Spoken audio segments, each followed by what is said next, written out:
नमस्कार। आज हम दुनिया की कुछ सबसे मशहूर, सबसे बड़ी वाइन्स के बारे में गहराई से बात करने वाले हैं। ये सिर्फ पीने की चीजें नहीं हैं, बल्कि इनमें तो इतिहास, जमीन, बनाने वाले का हुनर, सब कुछ झलकता है। बिल्कुल। और हमारे पास जो जानकारी है विश्व की शीर्ष 10 महान वाइन वाले दस्तावेज से, वो यही इशारा करती है। हर बॉटल मतलब अपने टेरुआ, आप कह सकती है मिट्टी, जलवायु, माहौल और साथ ही अपनी विरासत, अपना इतिहास और वाइन मेकर की जो महारत है उसका आईना है। तो आज हम बस नाम नहीं जानेंगे, कोशिश करेंगे ये समझने की कि भाई ये वाइन इतनी खास क्यों है, कहाँ बनती हैं, कौन से अंगूर इस्तेमाल होते हैं और असल में इनकी पहचान क्या है। एक तरह से वाइन की दुनिया की चोटियों तक पहुंचने का ये एक गाइड जैसा है। हाँ, तो फिर शुरू करें। कहाँ से चलें? फ्रांस का नाम तो लिस्ट में कई बार है। बरगंडी से? ये 100% पिनो नोयर है और इसे सबसे शुद्ध, सबसे कुलीन पिनो नोयर कहा गया है। ग्रैंड क्रू का मतलब तो हुआ कि ये उस इलाके के सबसे बेहतरीन बागानों से आती है ना? बिल्कुल, ग्रैंड क्रू मतलब टॉप लेवल। और ऐसी एक और है, डोमेन लेरॉय की मुजिनी ग्रैंड क्रू। ये भी 100% पिनो नोयर। और ये इतनी दुर्लभ है, मतलब दुनिया भर के कलेक्टर्स इसके पीछे रहते हैं। बरगंडी की ये जो पिनो नोयर वाइन्स है ना, वो अपनी बारीकी और जटिलता के लिए मशहूर हैं। बहुत गहरी होती हैं ये। ये तो हुई बरगंडी की नफासत। लेकिन बोर्डो का स्टाइल तो अलग है शायद। वहां तो कैbernet सॉविग्नॉन और मर्लोट जैसे अंगूर ज्यादा चलते हैं। सही कहा। बोर्डो से भी देखिए 4 बड़े नाम हैं हमारे पास। पहला है शाटो मार्गव। इसके बारे में कहा जाता है कि ये बहुत रेशमी, एलिगेंट होती है, खुशबू कमाल की है। फिर है शाटो लफीट रॉथस्चाइल्ड। लफीट रॉथस्टाइल्ड, इसका तो नाम ही काफी है। हाँ, इसकी पहचान है इसकी मजबूत संरचना, वो गहराई, और ये सालों साल बेहतर होती जाती है। यही जटिलता है जो इसे दुनिया की सबसे महंगी और मतलब प्रतिष्ठित वाइन्स में से एक बनाती है। और पेट्रस, वो भी बोर्डो से है, पर वो तो मोलो बेस्ड है ज्यादातर, है ना? स्रोत कह रहा था कि 2010 से तो 100% मर्लो ही इस्तेमाल हो रहा है। और एस्टेट भी छोटा सा है, सिर्फ 11 हेक्टेयर। तो क्या ये दुर्लभता ही इसकी खासियत है? दुर्लभता तो है ही, लेकिन स्रोत असल में इसके स्वाद पर ज्यादा जोर देता है। वो घना, शानदार स्वाद और मखमली एहसास ये बताता है कि क्यों इतने कम उत्पादन के बाद भी ये इतनी ज्यादा मशहूर है।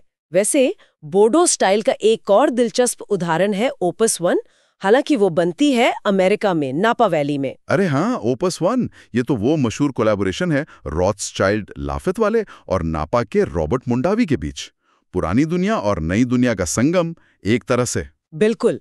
और नापा वैली से एक और नाम है जो आजकल बहुत चर्चा में रहता है, स्क्रीमिंग ईगल कैbernet सॉविग्नॉन। स्क्रीमिंग ईगल, इसे तो कल्ट वाइन कहते हैं। हाँ, स्रोत ने इसे कल्ट लेवल आइकन कहा है।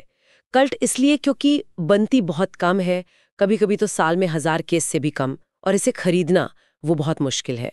ये अपनी प्योरिटी और मखमली टेक्सचर के लिए जानी जाती है। इसमें भी मुख्य अंगूर कैbernet सॉविग्नॉन ही है। तो फ्रांस और अमेरिका हो गया। अब दुनिया के दूसरे कोने में चलें, ऑस्ट्रेलिया। वहां से पेनफोल्ड्स ग्रेंज का नाम है लिस्ट में।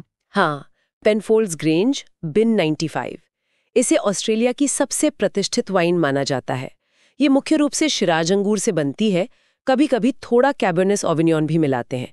इसकी पहचान है इसका बोल्ड, दमदार स्वाद, और ये दशकों तक रखी जा सकती है, उम्र के साथ और बेहतर होती है। ठीक है, अब इटली चलते हैं।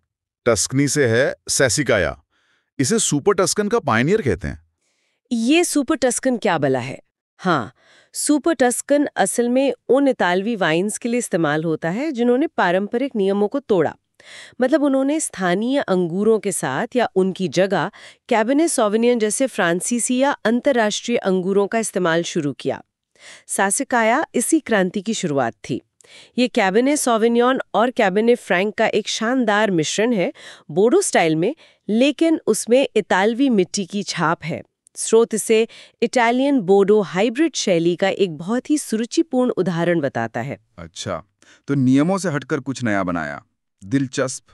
और आखिर में स्पेन की वेगा सिसिलिया उनिको, ये रिबेरा डेल डुएरो इलाके से है। हाँ जी, वेगा सिसिलिया उनिको स्पेन की सबसे लग्जरी और प्रतिष्ठित वाइन्स में गिनी जाती है।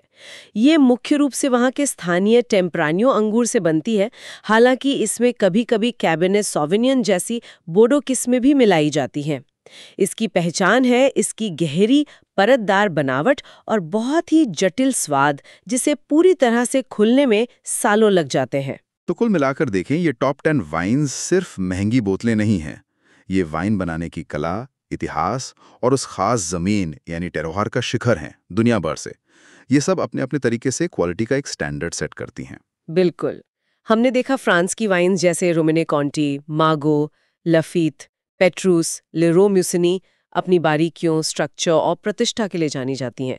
ऑस्ट्रेलिया की पेनफुल्स ग्रैंच अपनी बोल्डनेस के लिए। और अमेरिका की स्क्रीमिंग ईगल और ओपस 1 अपनी सीमित उपलब्धता, कल्ट स्टेटस और वो मशहूर कोलैबोरेशन के लिए। हाँ, और इटली की सैसिकाया अपनी उस क्रांतिकारी सुपर टस्कन स्टाइल के लिए, और स्पेन की वेगा सेकालिया यूनिको अपनी गहराई और लग्जरी पहचान के लिए। तो ये जानकारी उन सब के लिए काम की हो सकती है जो वाइन की दुनिया को थोड़ा और समझना चाहते हैं।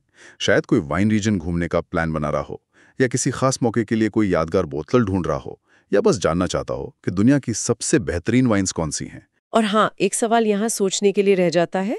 स्रोत बार बार मास्टरफुल वाइन मेकिंग की बात करता है, मतलब वाइन बनाने की उस्तादी। तो अंगूर और जमीन तो ठीक है, पर वो कौन सी खास तकनीकें या सोच या शायद पीढ़ियों का तजुर्बा है जो इन वाइन मेकर्स को इतना अलग बनाता है, उनकी वाइन को इतना महान बनाता है। ये एक दिलचस्प दिशा है आगे सोचने के लिए।